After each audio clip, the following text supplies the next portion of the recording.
Hello fellow makeup lovers, how are you guys doing today? There is a Sephora sale coming up, so I thought it'd be fun to share with y'all my recommendations and also my regrets for a bunch of products at Sephora. I've got the best of the best, the products that I can't stop reaching for, that I use pretty much every single day, that I highly recommend trying out, especially if you can get them on a good deal.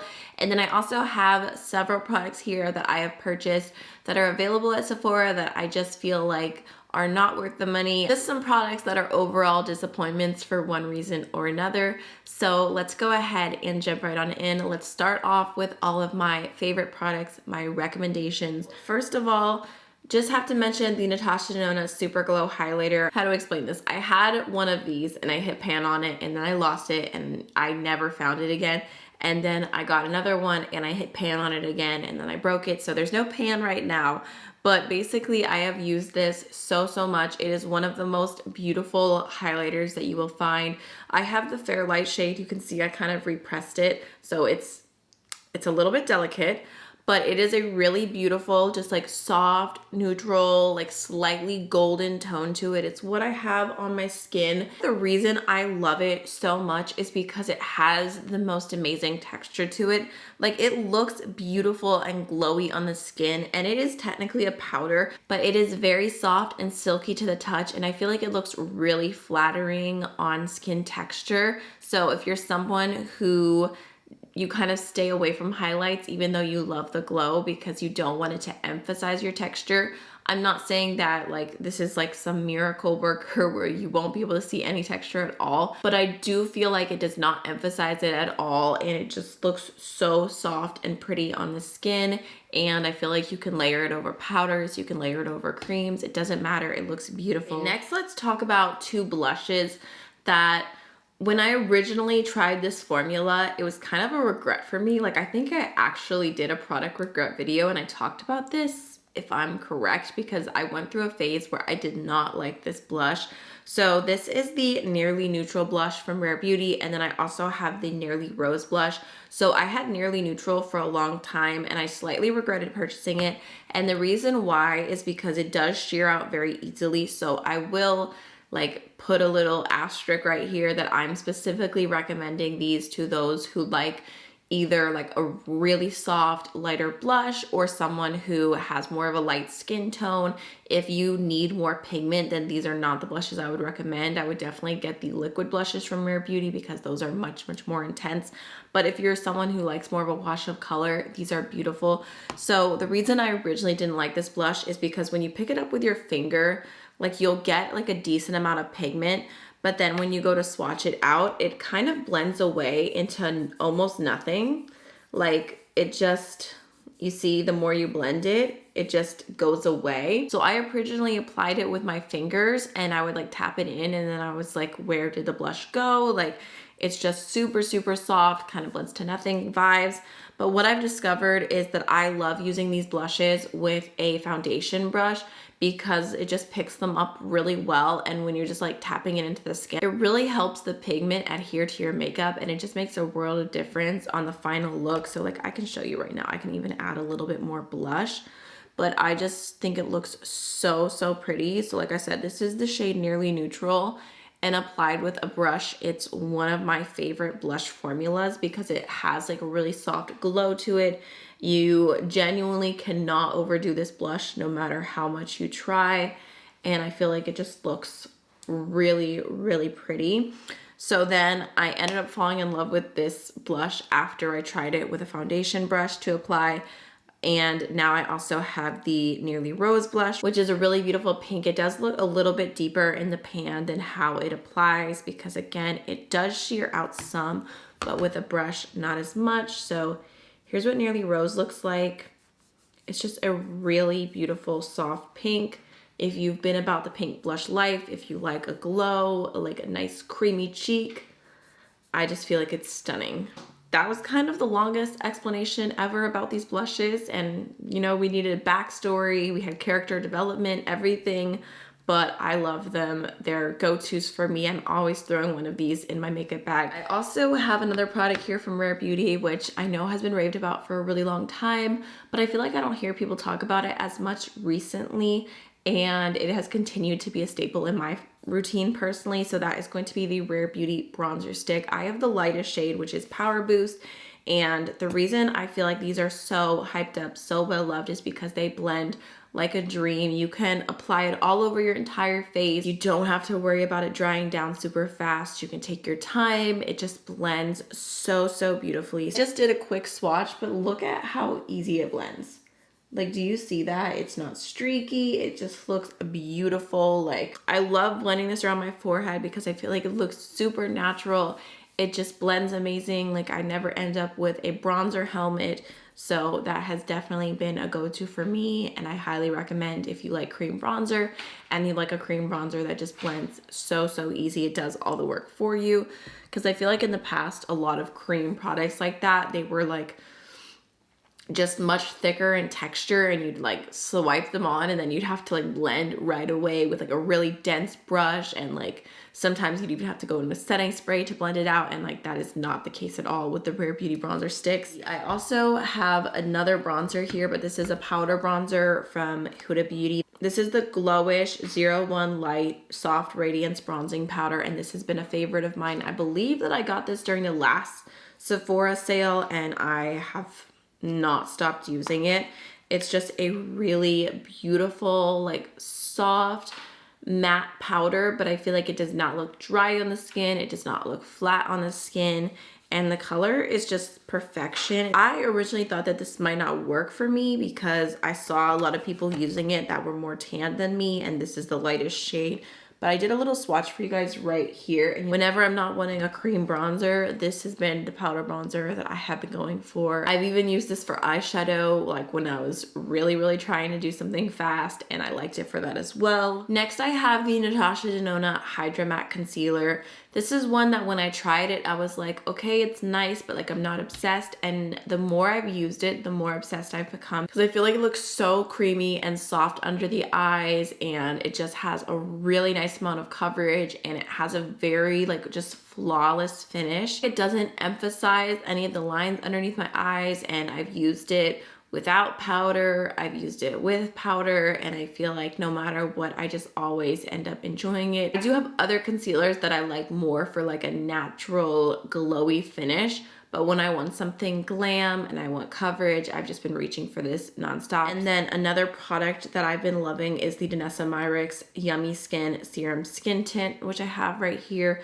I have the shade 2, and I just love this skin tint. I feel like it looks so beautiful on the skin. Like I don't even know how to explain it because I've tried so many skin tints, but there's just something about the way that this one looks. Like, you don't have to go in with a ton of product, and it has a light amount of coverage, but it just like it looks so soft and yummy on the skin. Like, I can understand why it is the yummy skin tint. I'm not saying that it like looks like I have foundation on in like a cakey way. I'm just saying that it looks like I have like a nice amount of coverage, but you can still see my freckles peeking through. I only used a little bit of this, and there's no dryness, no creasing. I don't know what magic they're putting in this, but it looks really good. If you can even get a sample to try, I would highly recommend. So my last and final recommendation is going to be the Natasha Denona Yucca palette, which I just had to mention because this has been one of my favorite palettes that Natasha Denona has come out with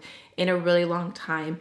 It is just such a stunning, like grungy, beautiful color story. This did come out months ago, but I feel like it's also still perfect for the fall season. And I really just love the tones in here. I love all the mattes. I know some people felt like this was a little bit repetitive, but I feel like if these are your colors, then it is not at all repetitive. And I also felt really happy with this shimmer formula. I felt like it was delivering like the special high quality shadows that you expect from Natasha Denona, because sometimes her metallics are just kind of like, nah, like this could come from any brand. And then sometimes they are amazing. And I feel like this palette is one where I'm like, these are amazing. And they look so pretty, so sparkly on the eyes. And now we can jump into the negatives. So starting off, this is one of those really weird things where the sample of a mascara is just so much better than the full size. I have the Ilia Fullest Volumizing Mascara here, and I thought that I was gonna really love this because I had a sample of it and I really loved the sample. And technically, y'all, if you look at these, the wands are the exact same, but I don't know if it's just like the sizing of the handle of the wands that makes a big difference when it comes to control and everything, because they are technically the exact same shape, look almost exactly the same. I mean, the middle is just like a little bit thinner on this one, but personally, I just felt like the sample was so good. And then the full size was kind of like take it or leave it. Like, it's what I have on my lashes today. Does it look bad? No, not necessarily, but I just don't feel like it's worth the price. I feel like there's so many other mascaras that I prefer. Next, I thought I would mention the Tower 28 Bronzino Suncoast bronzer. And I think that I actually picked this up during a Sephora sale as well. And there was a lot of hype around these, and I just feel like I don't like this formula.